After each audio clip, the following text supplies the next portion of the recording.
الله تعالی در حدیث قدسی میگوید که در صحیح مسلم ثابت است استهدونی اهدیکم، از من طلب هدایت پرسید من هدایت میکنم.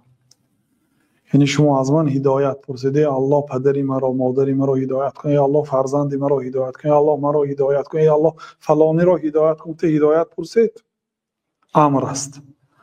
اهدیکم من شما را هدایت میکنم وعده هست. بنابراین در حق پدر و مادراتون دعا کنید که الله تعالی ایشان را هدایت کند.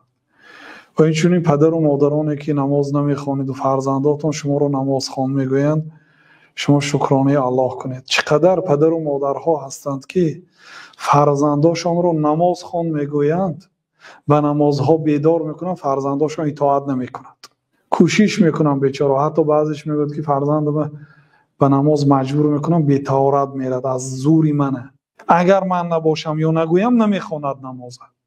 بسیار شکایت دارن که بچه‌م نماز نمیخواند، چیکار کنم؟ شما شکرانه الله کنید که فرزند شما را دعوت به نماز دارد.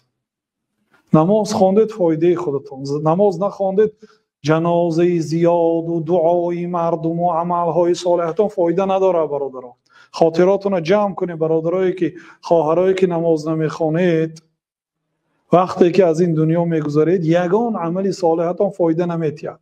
خاطراتون جمع کنید. کسانی که نماز نمیخوانند به امید دعای کس، به امید جنازه، به امید یگان کارهای خیری که برای ریا و غیر ریا کرده، به امید اونا نشوید. نماز نخواندید به امید هیچی نشوید، عذاب منتظر باشید.